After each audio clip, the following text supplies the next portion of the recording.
Hi guys, my name is Noah Cornett, and I'm going to let her introduce herself. My name's Shey, Trent, and I'm the junior and he's a senior. And we're both from Jackson Independent School. If you guys don't know where it is, it's in Breathitt County. I think I said this before, it's 28 miles southeast of anywhere else in the state. So, kind of in the middle of nowhere, but that doesn't mean that we're not a great school. I think we've seen that from this entire program, that just because you're rural doesn't mean that you're any less than big city schools or schools with a lot more funding. So, we're going to talk about our plan. So first off, to increase attendance, we had the students take surveys.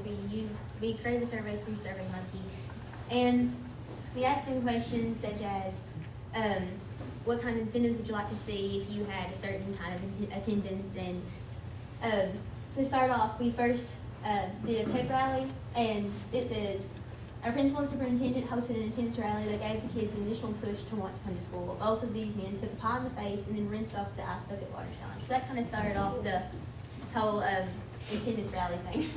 And then we had a little kid throw it a little bit too hard, which hurt Mr. Yount, but it was funny for the rest of us. And boards were created in the hallway so people could see the progress. I personally like this a lot because it's a visual way to indicate how good or how bad you're doing as a class. It was a racetrack that was created, and each grade level was represented by a race car, and so you could see what place you were in throughout the whole entire school.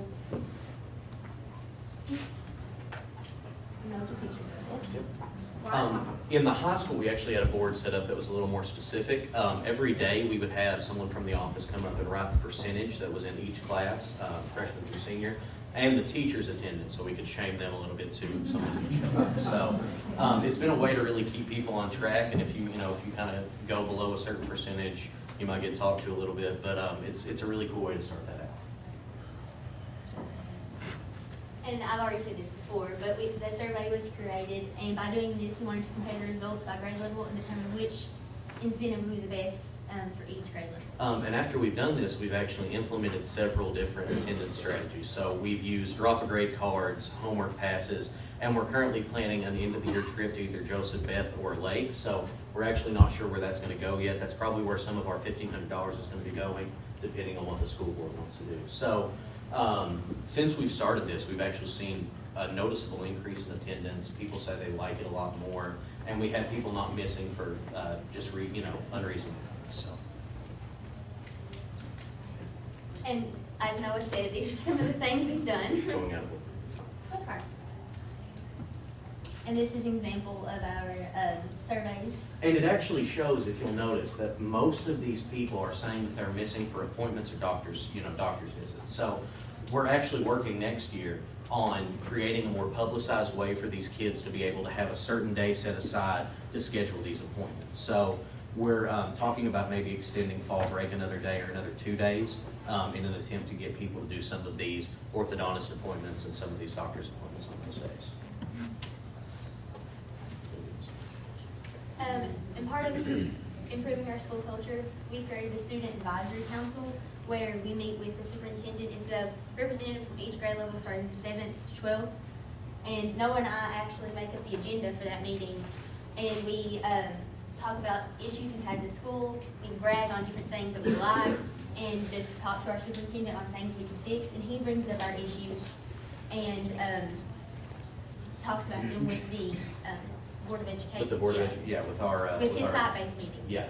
So we've actually done, we went through with the classified and certified staff of the month. They have a picture up in the hallway, and they get a reserved parking space in front of the school, which is nice because no one likes to walk, especially when it's 45 degrees outside. So it's kind of a way to show these people that we're really caring about them. We've had one janitor get elected 3 times, so he's loving that parking space. But it's kind of making like a competitive spirit within the teachers, which we really appreciate. Yeah, this is a picture of one of our board meetings. I'm there, and that is our superintendent, Mr. Lively. Being such a small school and being held accountable for so many things, we have gotten so much done with this small meeting. We do it once a month. It's the 3rd Friday in every month. We've addressed many issues, and that goes from just things in the school to things far outside the school. I'm currently working on creating a school choice coalition in an attempt to get school choice legislation brought up on the House floor.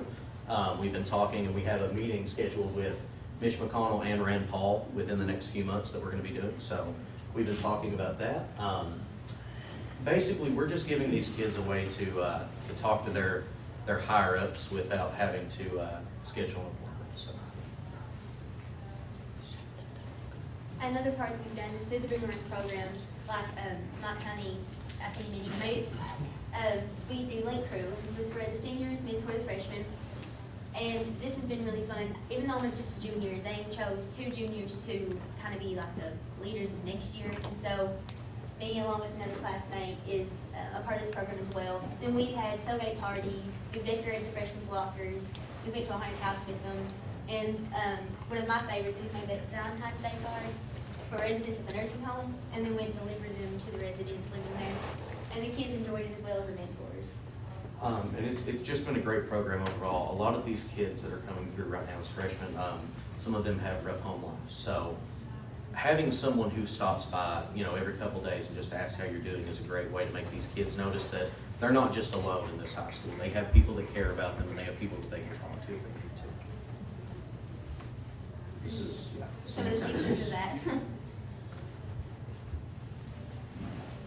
And Noah kind of touched on this earlier. We went to KY this past winter, and we actually, our bill was school choice, it was over school choice.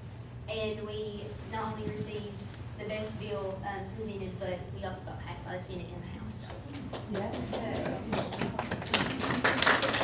Just some pictures of us. The 3 bill authors were myself, Shey, and my friend Michael. After the meeting, we had some lawmakers meet with us to talk about our bill. And we've actually kind of revived our Y Club. There was a small down year where the leader had left to go to another school. But now we've kind of revived it. We've brought back a lot of community service efforts, and we're going to be taking a lot more kids to Y Club next year to KY. So. Our link crew, or I wanted our school, participated in a toy and food drive for the month of November and for part of December. All grades were able to participate, and overall we had 673 items that were donated to the local Red Cross and FRIC program. So that was a big accomplishment for us. And coming in with the Y Club thing again, we actually, when we revived Y Club, we brought back the Helping Hands Food Bank, which is something that I helped initiate back like 6 or 7 years ago when I was in Boy Scouts first. So we've actually started getting them over, I think we get them 20 or so hours a week in community service to help. I'll usually go down there once a week, and then we have other students go down there. It's been a great help, and it kind of lets our school outreach to the community in a different way. And this is just some of the results we had from that toy and food drive. And some other examples of community service that we've done are we brought back the Cinderella's Closet, which is where we provide prom dresses to underprivileged girls that want to go to prom, and we help people pick out a dress and help size them. So we've been doing a lot of really cool stuff with kids in our community and also outside of our community. So. We kind of touched on this earlier as well. We're getting out of order, I'm sorry. But the students worked at the Home for the Holidays bazaar that we had. They signed up to work the chili dinner, the ornament booth, things like that. And the freshmen worked alongside with the seniors on this as well with Link Crew and the Valentine's Day cards. So these are more pictures. We like pictures. One thing we did not mention were our college fairs. We had Moorhead, Pikeville, a bunch of different colleges. We had a lot of people come in. We actually had, I think we had 25 people apply to different colleges. And if they didn't apply, we actually had people come through and try to look at different colleges. We had people looking at different careers. The National Guard was there. We had the Marines there. And it's a really great way to just look at different options, because there's not just one school in Kentucky. There's 100. And so being able to look at these early and make a decision before you get to your senior year and before you have to decide where to go is a really great advantage. And the one last thing that we're going to talk about is academics. So we forgot to include that on the PowerPoint, but things have been going great. They just got their ACT scores back, and I'm thinking that they did probably the best that we've ever done. So We've had pep rallies, we've had ACT crash course sessions. One of the biggest parts of that would be, how many months was that, 2 or 3? It was two. For- yeah. Juniors had, our guidance counselor, he worked with us for 2 weeks straight after our big snow break. Every day during fourth period, and went over with the section of ACT for us. It was a great review. It was really nice to have that. And we also involve the whole school in some ACT or Compass test readiness, alternating class periods. So you wouldn't always be missing the same class, we would be taking it away. But we think our plan's going great, and we really appreciate you guys giving us the time. Thank you so much.